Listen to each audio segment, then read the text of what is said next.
is on Volvo power. Here we go. Well, let's have a look. What power did we make?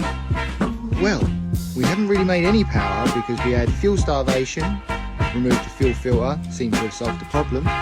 We've had a boost pipe.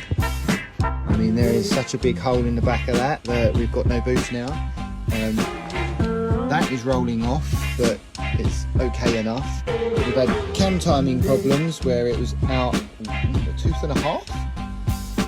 Let's see where we go from here. It's been back.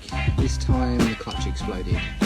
So we fixed the fuel system problem, fixed the boost problem. Cam timing's now where it should be.